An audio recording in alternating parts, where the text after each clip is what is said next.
ایک تو یہ مسئلہ ہم نے اپنے لیے مستقل پیدا کر لیا، کیونکہ اس طرح اگر قبریں پختہ کی جائیں گی انسان تو مرتے رہیں گے، کبھی بھی قبروں کی جگہ کافی نہیں ہو سکتی، آپ جتنے بھی قبرستان بنا لیں۔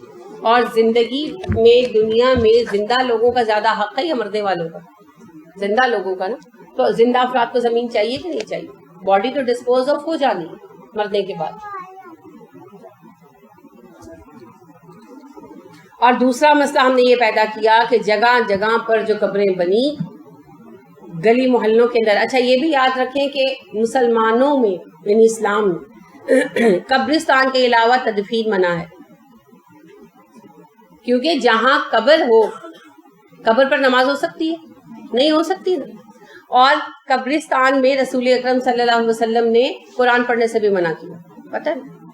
آپ صلی اللہ علیہ وسلم نے فرمایا اپنے گھروں میں قرآن پڑھا کرو، اپنے گھروں کو قبرستان نہ بناؤ۔ تو اس سے مطلب کیا نکلا کہ قبرستان میں قرآن نہیں پڑھا جاتا۔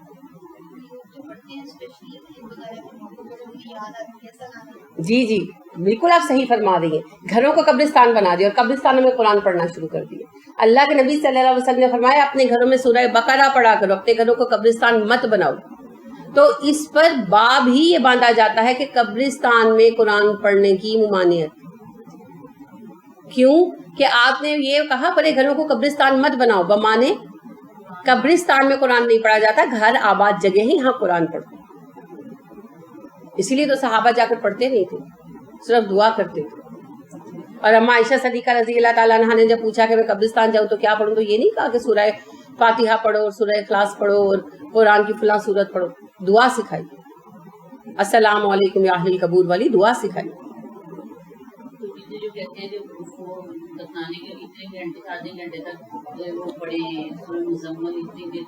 کوئی حقیقت نہیں، قبر پر رکنا حقیقت ہے، مگر وہاں رک کر دعا کی جائے استقامت کی۔ اس کے علاوہ بیچ میں آپ ذکر کر سکتے ہیں، یعنی ذکر اس طرح نہیں کہ مجلس بنا کر ذکر کریں، دعا کرتے ہوئے آپ اللہ کے جو صفتیں ہیں وہ کرتے ہیں نا، تو وہ صفات جو ہیں وہ اللہ کا ذکر ہے۔ تو آپ صلی اللہ علیہ وسلم قبر پر رکتے تھے، یہ حقیقت ہے، مگر قبر پر رک کر صرف دعا کرتے تھے۔ اور آپ نے کہا بھی کہ قبر پر رک کر دعا کیا کرو اپنے بھائی کی استقامت کی، اس لیے کہ اس وقت اسے تمہاری دعا کی سب سے زیادہ ضرورت ہوتی ہے۔ تو دعا یہ ہوتی ہے اس وقت کہ اللہ جی ہمارے بھائی کو توفیق دے، مرنے والے مسلمان کو توفیق دے کہ وہ سوالوں کے جواب دے سکے، منکر نکیر جب آئیں تو ان کے سامنے استقامت پائے۔ تو اس دعا کے لیے کہا گیا، کیونکہ یہ مرحلہ پاس ہو گیا تو انشاءاللہ سارے مرحلے آسان ہو جائیں۔ یہ وہاں رکنے کا مقصد ہے، رکتے بھی ہیں تو مقصد ضائع کر دیتے ہیں، کیونکہ اس سے پوچھا جائے گا اچھا یہ جو اوپر ہو رہا ہے تماشا تم منع کر کے نہیں آئے تھے؟ وہ ہر چیز جو ہے نا اس وقت مردے سے پوچھی جا رہی ہوتی ہے کہ تم نے اتنا بھی ایجوکیٹ نہیں کیا تھا اپنے بچوں کو، تمہیں پتا نہیں تھا مرنا ہے، تو قبر پہ کھڑے ہو کر کیا پڑھنا ہے بتا کر نہیں آئے تھے۔ دیکھیے ایک بندے کی محرومی کا یہ عالم ہوتا ہے، ساری عمر جن بچوں کو پالا انہیں دعا بھی نہیں سکھائی مرنے کی، اور خود جب مرے تو اب سارا زمانہ کھڑا ہے اور اپنے بچوں کو دعا ہی نہیں آتی۔ اس سے بڑی محرومی ہم اپنے لیے اور کیا پیدا کریں گے؟ اور قبر پر بھی بچوں کو کوئی نہیں پتا کہ کیا پڑھنا۔ انا للہ و انا الیہ راجعون، گھاٹے کے سودے، والعصر ان الانسان لفی خسر۔ تو خسر کیسے نہیں ہوگا؟ ہم نے خود اپنے لیے خسارہ چنا۔ اسی لیے قبروں کو پختہ کرنے سے، درخت لگانے سے، قبرستانوں کو سجانے سنوارنے سے منع کر دیا گیا۔ اسلامی قبرستان کا جو صحیح تصور ہے وہ وہی ہے جو سعودیہ کے قبرستانوں کا، ایگزیکٹلی جو آپ حدیث میں پڑھتے ہیں نا قبر کا، اور یہ وہی حلیہ ہے قبرستانوں کا جو عہد نبوی صلی اللہ علیہ وسلم میں کیا گیا اور بعد میں عہد صحابہ میں رہا۔ مٹی کی ڈھیری، اس کے سرہانے بس ایک پتھر لگا دیا جاتا ہے بطور علامت، دیٹس آل، اور سال بھر بعد اس حصے کو بند کر دیا جاتا ہے جہاں تدفین ہو رہی ہوتی ہے، دوسرے حصے میں تدفین کا آغاز ہو جاتا ہے، اور مزید سال گزرنے پر جو حصہ بند کیا گیا تو اس کو برابر کر دیا جاتا ہے، کیونکہ ایک سال بہت ہے۔ آخری اگر دن بند ہونے کے دن بھی کوئی لاش دفن ہوئی ہے نا تو ایک سال بہت ہے ڈسپوز آف ہونے کے لیے، بلکہ زیادہ ہے، 6 ماہ بہت ہوتے ہیں، یہ تو سال احتیاطاً دیا جاتا ہے، تو ہڈیاں بھی ختم ہو جاتی ہیں۔ اس کے بعد اس کو برابر کر دیتے ہیں اور اسے کھول دیتے ہیں تدفین کے لیے، اور پہلا حصہ جہاں تدفین ہو رہی ہوتی ہے اس کو بند کر دیا جاتا ہے 1 سال کے لیے۔ اس سے بہتر طریقہ کوئی نہیں ہو سکتا۔ تو جنت البقیع کا آج بھی رقبہ اتنا ہی ہے جتنا اہل نبوی میں تھا. تو کتنا آرگنائز ہے. اور میانی صاحب کتنا بڑا قبرستان ہے اور اس کا حال کیا ہے. دل چاہتا ہے وہاں مردہ دفن کرنے. تو ہمیں ان چیزوں پر غور کرنا ہوگا, سوچنا ہوگا. تو اللہ رب کریم کو مانتے کفار مکہ بھی تھے, مگر اللہ رب کریم کو تنہا نہیں مانتے تھے بلکہ اس کے ساتھ دوسروں کو مانتے تھے. یہ دوسرے کون تھے؟ ان کے مطابق نیک افراد تھے. ان میں سے شاید کئی نیک رہے بھی ہوں گے. ان کی نیکی کے بنا پر انہوں نے یہ گمان کرنا شروع کر دیا کہ اسے اولادوں کی جو ہے وہ دے دی گئی ذمہ داری, اور یہ جو ہے بارشیں برسائے گا اور یہ کرے گا, اور انہی بنیادوں پر ہی ان سے دعائیں مانگتے تھے. ہر خدا اپنے اپنے قبیلے کے لیے انہوں نے چن رکھا تھا, اور یہ سارے کے سارے نیک افراد ہی تھے. جیسا کہ میں آپ سے عرض کر چکی کہ حضرت عیسیٰ علیہ السلام کا مجسمہ بھی انہوں نے بنا رکھا تھا, ابراہیم علیہ السلام کا بھی بنا رکھا تھا. تو یہ ان سب سے مانگتے تھے, انہیں خدا مانتے تھے, دیوتا کی طرح پوچھتے تھے. وہی چیز ہم نے کی. لہٰذا یہاں بنیادی طور پر خطاب اب کفار مکہ سے شروع ہو رہا ہے, مگر غور و فکر کرتے رہیے گا کہ ہم ان میں سے کس کس چیز میں ملوث ہوئے. تو اللہ نے ارشاد یہ فرمایا کہ اللہ وہ رب ہے جس نے زمین و آسمان کو پیدا کیا, روشنی اندھیرے بنائے, کائنات کے یہ مظاہر پیدا کیے, تمہاری حصی صلاحیتیں بنائیں, اور تم اللہ کے ساتھ دوسروں کو برابر ٹھہراتے. والذی وہی رب ہے جو خلقکم اس نے پیدا کیا تمہیں. اب دیکھیے یہ پھر کمپاؤنڈ ہے. خلقکم, خلق کیا ہے؟ اسم کے فعل ہے, ماضی ہے, واحد ہے, غائب ہے, مذکر ہے. اس ایک نے پیدا کیا. کم تمہیں, کیا ہے کم؟ ضمیر. خلقکم اس نے تمہیں پیدا کیا. من تین گندی ہوئی مٹی سے. گندی ہوئی کہاں سے آیا؟ تین کے اندر ہے, کیونکہ خشک مٹی کو تراب کہتے ہیں. ابو تراب کس کا تھا لقب؟ علی رضی اللہ عنہ. علی رضی اللہ عنہ ایک دن مٹی پر سوئے ہوئے تھے درخت کے سائے میں, تو کپڑوں پر مٹی لگی تھی. تو رسول اکرم صلی اللہ علیہ وسلم نے انہیں جگایا اور کہنے لگے کہ استیقظ یا ابا تراب, اٹھو ابو تراب, اٹھو ابو تراب. تو علی کو اتنی خوشی ہوئی اس بات سے کہ وہ پسند کرتے تھے کہ انہیں لوگ ابو تراب کے نام سے مخاطب کریں. پیار کا نام تھا نا, جیسے ہم اپنے بچوں کو کہتے ہیں گندا مندا. تو آپ صلی اللہ علیہ وسلم نے بھی پیار سے علی رضی اللہ عنہ کو کہا. تو علی رضی اللہ عنہ کے جسم پر مٹی خشک لگی ہوئی تھی, گرد جسے ہم کہتے ہیں, ڈسٹ, تو اسے تراب کہتے ہیں. گندی ہوئی گیلی مٹی کو تین کہا جاتا. کلے کہتے ہیں نا ہم اسے, ہے نا. اردو میں کہتے ہیں چکنی مٹی, جس سے مجسمہ سازی ہوتی ہے. یہ خشک مٹی سے مجسمہ سازی نہیں ہو سکتی. مجسمہ سازی کے لیے چکنی مٹی چاہیے ہوتی ہے, بڑے بڑے ڈھیلوں کی شکل میں ہوتی ہے. تو بوری لے کر اس کو گیلا کر کے اس کو ریپ کر دیا جاتا ہے, اور اس پر پانی چھڑکتے رہتے ہیں, ترونکتے رہتے ہیں, اور اس کو 3-4 دن رکھتے ہیں. وہ اندر تک گیلی ہو جاتی ہے اس کی وجہ سے. وہ اندر سے پینیٹریٹ کرتا جاتا ہے نا پانی. پھر وہ 4-5 دن بعد اندازہ ہوتا ہے کہ اچھا یہ اتنا بڑا بلاک ہے تو ہو گیا ہوگا. پھر اس کو جو ہے نا گوندتے ہیں, کافی زور کا کام ہوتا ہے. اس کو اچھی طرح گوند کے کر کے اس کو پھر یعنی مکس کر کے اس کو چھوڑ دیتے ہیں, دوبارہ چھوڑ دیتے ہیں. پھر اس کو کئی دن پڑے رہنے دیتے ہیں. اس سے پھر کیا ہوتا ہے؟ خمیر ہو جاتا ہے. جیسے آپ کی پیزا کی ڈو خمیر ہو جاتی ہے, آپ اس کو گوند کے رکھ دیتے ہیں تو بعد میں کیا ہوتا ہے, تھوڑا سا آئل اوپر آ جاتا ہے, وہ پھول کے ڈبل ہو جاتا ہے, اور اس میں سے خمیر کی خوشبو آنے لگتی ہے. تو اسی طرح یہ مٹی بھی آئل چھوڑ دیتی ہے. اس مٹی کے اندر آئل ہوتا ہے, یہ چھوڑ دیتی ہے, اسی لیے سے چکنی مٹی ہے. اور یہ جو ہے نا نرم ہو جاتی ہے, پھولتی کم ہے لیکن نرم ہو جاتی ہے. اب یہ اس کیفیت پر آتی ہے کہ اس سے مجسمہ سازی ہو سکتی ہے, اسکلپچر بن سکتا ہے. کیونکہ اگر آپ یہ خشک مٹی لیں گے نا اور اس کو آپ گوند بھی لیں گے, جب آپ اس کو لگائیں گے تو ٹپک ٹپک کی گرے گی, جس کو کہتے ہیں بھرنا. لیکن اسٹیچو میں تو مٹی کو جہاں جو شیپ جو سے ٹھہر جانا چاہتے ہیں. آپ پیزا کی ڈو کو خمیر کیوں کرتے ہیں؟ تاکہ وہ شیپ لے سکے. آٹے کو اگر آپ اس طرح ہی لگانے کی کوشش کریں گے تو وہ بھر بھر کر گرے گا. تو جو فرق عام گندے ہوئے آٹے میں اور خمیر میں ہوتا ہے نا, وہی عام گندی ہوئی مٹی اور پڑی ہوئی روغنی مٹی, چکنی مٹی کے خمیر میں ہوتا ہے. تو پھر وہ اس قابل ہوتے ہیں کہ اس سے مجسمہ بن سکے. تو تین کے اندر یہ ساری صفت خود بخود پائی جاتی ہے. جیسے آپ کہتے ہیں نا چکنی مٹی، تو اس سے مطلب ہوتا ہے مجسمہ سازی کی مٹی اور ساری کیفیت اندر آ جاتی ہے. اسی طرح سے تین کے اندر سب کچھ موجود ہے، گندی ہوئی چکنی مٹی. تو انسان اول کس سے پیدا ہوا؟ گندی ہوئی مٹی سے. پھر بعد میں اللہ نے یہ سلسلہ نسل کا چلا دیا جو آج ہمارے ہاں پایا جاتا ہے. تو لہٰذا انسان کی ابتدا گندی ہوئی مٹی سے ہوئی. اسکلپچر بنا آدم علیہ السلام کا. کس سے بنایا تھا؟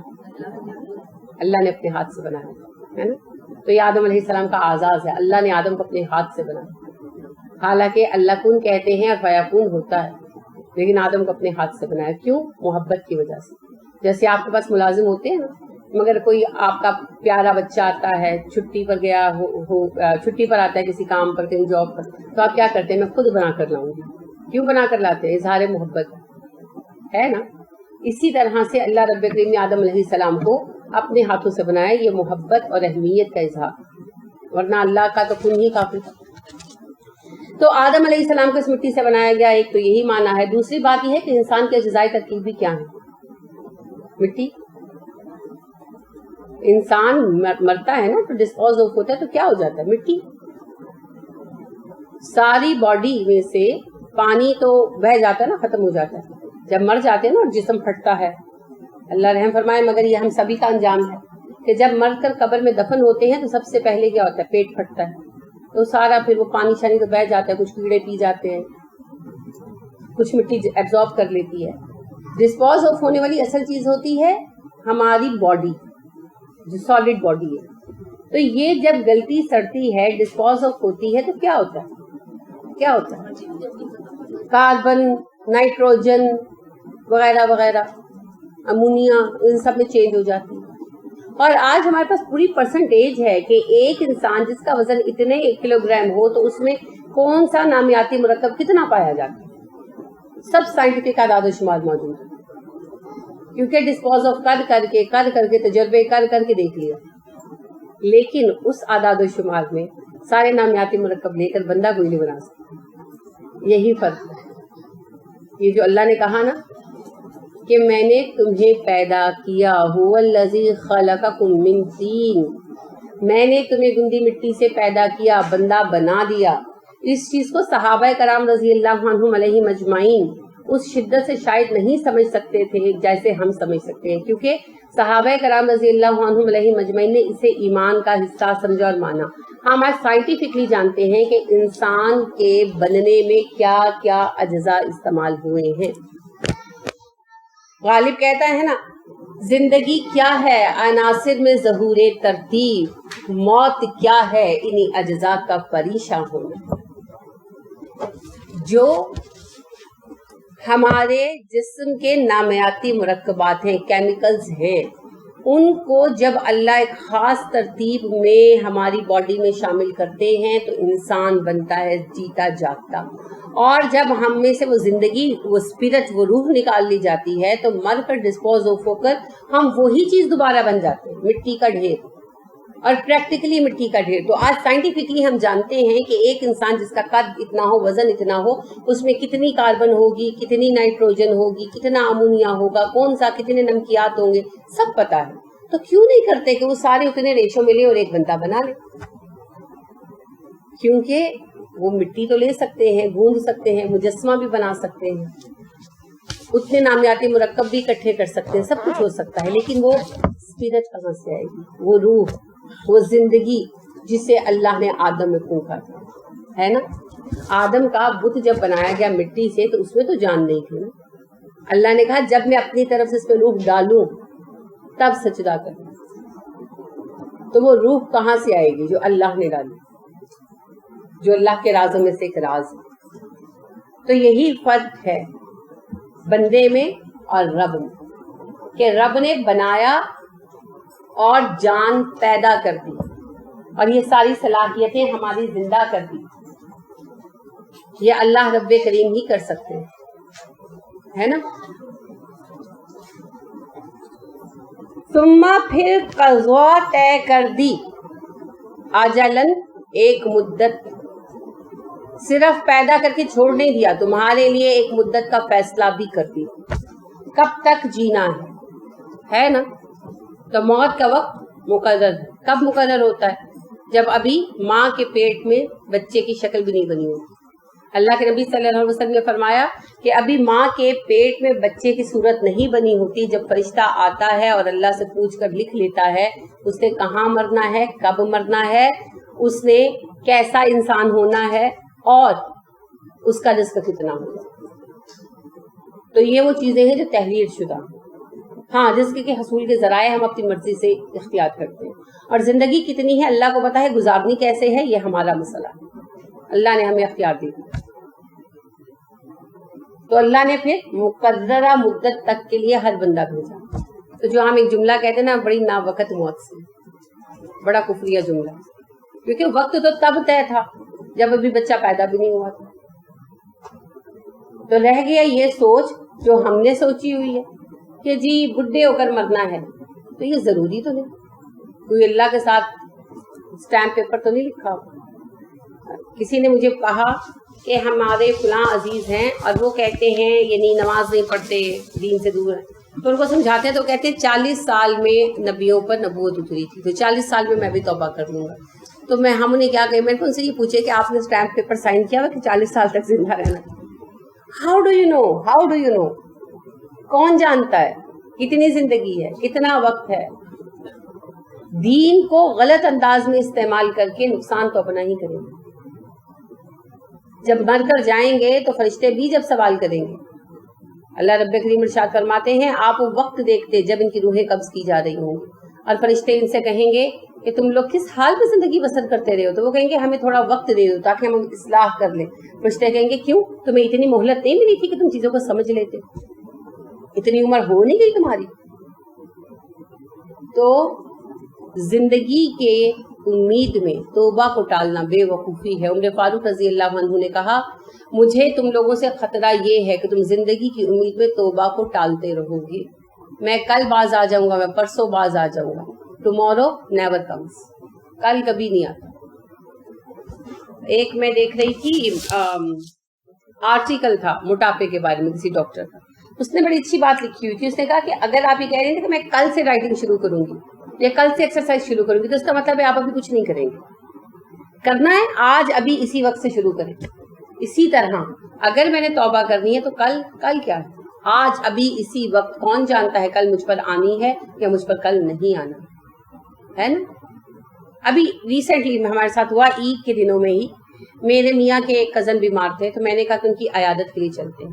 تو میرے میاں کہنے لگے آج میں بہت تھک گیا ہوں، کل چلیں گے. اور اگلے دن ہمیں ان کی فوتگی کی اطلاع، وی ڈائیڈ. تو میں بلکہ ایک دفعہ ناراض ہوئی اپنے میاں پر. میں نے کہا آپ کل کر کے تو آپ نے دن نکال دیا. تو کس کو پتا ہے کل کیا ہونا ہے؟ آج ابھی ہمارے پاس وہ وقت ہے جس میں ہم موجود ہیں. الان، ناؤ، اس وقت میں بیٹھی ہوں، میں اس وقت ہی کر سکتی ہوں جو کر سکتی ہوں. اس کے بعد کا کوئی لمحہ میرے اختیار میں نہیں ہے. تو اس وقت کو کمانا ہے، لہٰذا وقت ضائع نہ کیا. الان کو اس امید پر ضائع نہ کریں گے کل کر لیں گے. سوچئے رمضان میں کیا کمایا. ہر روز یہ ضرور سوچیں کہ ہم نے کیا کمایا. سورہ عصر کو سمجھیے. اللہ نے کیا کہا؟ والعصر، وقت کی قسم، زمانے کی قسم. ان الانسان لفی خسر، انسان نقصان اٹھا رہا ہے. کیوں کہا یہ قسم زمانے کی؟ کیونکہ زمانہ ہماری زندگی ہے اور ہم وقت ہی کو ضائع کر کے اپنے آپ کو نقصان میں ڈالیں گے. ہر لمحہ جو گزر گیا لوٹ کر آنے والا نہیں ہے. ہم نے اس لمحے میں کیا کیا؟ بس یہ اہم سوال. تو لہٰذا الان میں جینا ہے، کیونکہ عمر کا فیصلہ ہو چکا. ہم نہیں جانتے عمر کتنی ہے، لیکن کسی بھی وقت، کبھی بھی، کہیں بھی. اب تو ویسے ہی بہت زیادہ ہو گیا نا کہ ابن انشا لکھتے ہیں اپنے زمانے میں کہ پہلے زندگی دیے کی لو کی طرح ہوتی تھی، تھر تھراتی تھی، کانپتی تھی، ہلکی ہوتی تھی، پھر بجھ جاتی تھی. اب بجلی کا کمکمے کا بٹن ہو گیا ہے، ادھر بٹن دبایا ادھر بجلی بند. یعنی وہ کہتے ہیں کہ سڈن ڈیتھ زیادہ ہو گئی. اس زمانے میں تو کم تھی، اب تو بہت ہی زیادہ ہو گئی ہے نا. اب کو اطلاع ملتی ہے کوئی مر گیا, پوچھتے ہیں کیسے مرا, بس اچانک, بس ہی وہ باتھ روم میں گئے اور نکلی, بس ہی وہ کھانے کی ٹیبل پر بیٹھے. کے اس رمضان میں خاندان میں 3-4 اموات ہوئی, تو ان میں سے 3 موتیں سڈن ڈیتھ تھی. صرف ایک یعنی صاحب ایسے تھے جو بیمار تھے اور وہ مرے کہ ان کے متعلق خدشہ تھا, وہ کینسر کے پیشنٹ تھے. تو باقی 3 موتوں کا یہی ہوا کہ جی ایک صاحب کے جی وہ روزہ رکھا ہوا تھا, کام پر گئے, آفس میں گئے, تو ٹیبل پر کام کرتے کرتے سر ٹیبل پہ رکھ دیا, ساتھ والے نے ہلایا اور وہ مر چکے تھے. سڈن ہارٹ اٹیک, اتنا وقت بھی نہیں ملا کہ ان کے کوئی کچھ پوچھ لیتا یا کوئی طبی امداد فراہم کر دیتا, سڈن ڈیتھ. دوسری بھی اسی طرح کہ جی وہ لیٹے سونے کے لیے اور اٹھے ہی, جب دیر تک نہیں اٹھے, اٹھانا چاہا تو وہ مر چکے تھے, سوئے ہی ڈائٹ. اور تیسری خاتون بھی اسی طرح کے واش روم گئی اور دیر تک نہیں نکلی, تو دروازہ بجاتے رہے, پھر کھولا تو مر چکی تھی.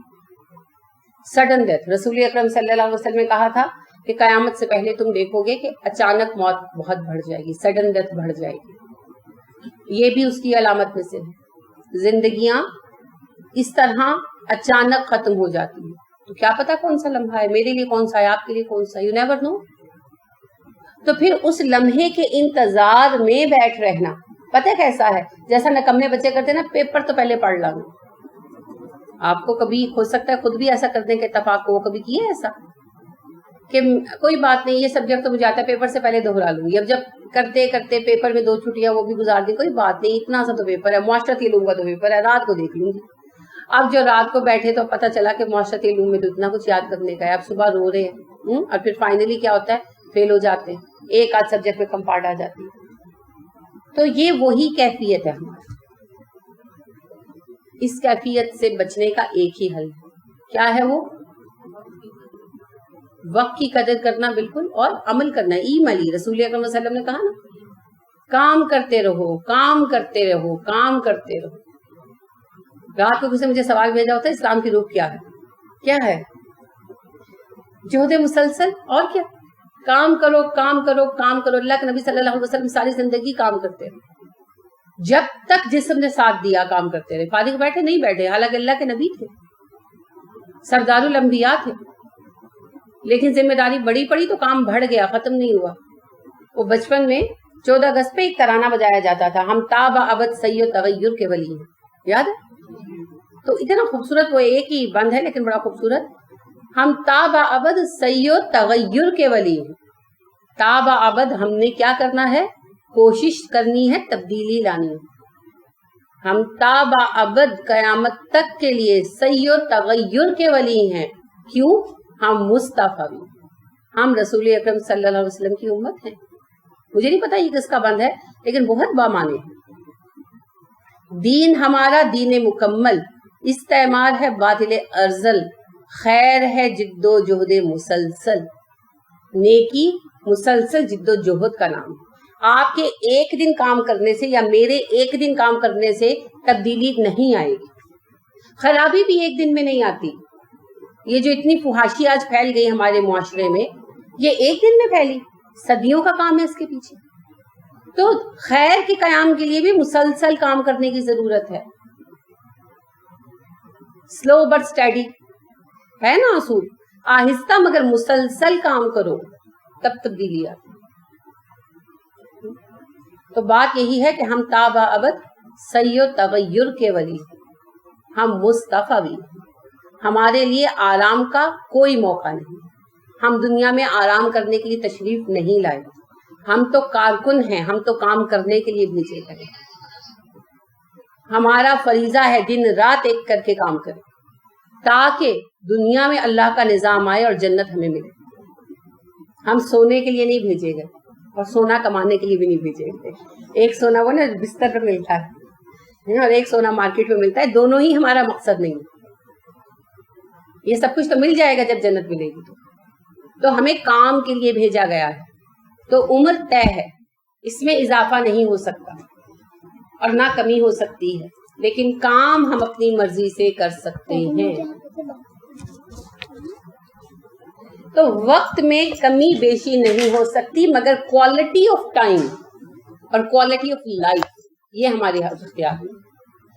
ہم مقدار بڑھا نہیں سکتے, مگر اپنی زندگی کی قدر و قیمت بڑھا سکتے.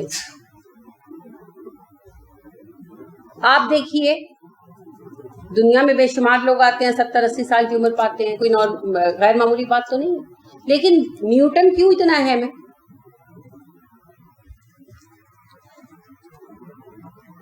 ہر بچہ نیوٹن سے واقف ہے. کیوں؟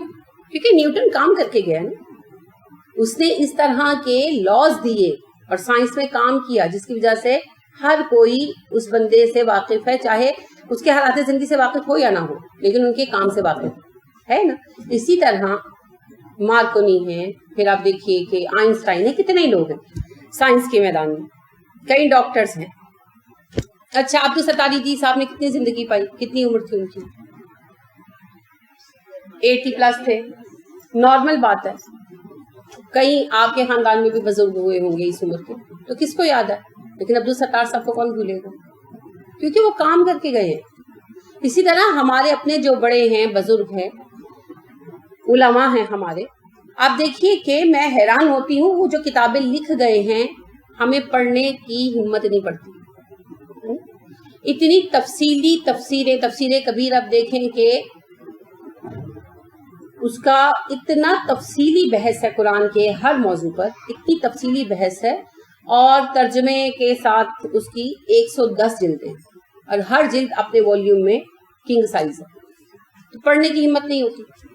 60 جلدوں کی 70 جلدوں کی کتابیں لکھ گئے ہیں وہ لوگ, اور ایک ایک کتاب نہیں لکھی, ہر عالم نے 2 3 4 6 کتابیں لکھی. اب ان کو ہمارے پاس پڑھنے کا وقت نہیں ہے, اور ان لوگوں نے اس دور میں جب پین بھی نہیں تھا, قلم کو سیاہی میں ڈبو کر لکھا جاتا تھا. اس زمانے میں لائٹ بھی نہیں تھی, دیوں کی روشنی میں بیٹھ کر اتنا کام کر لیا, اور زندگی اتنی نہیں تھی.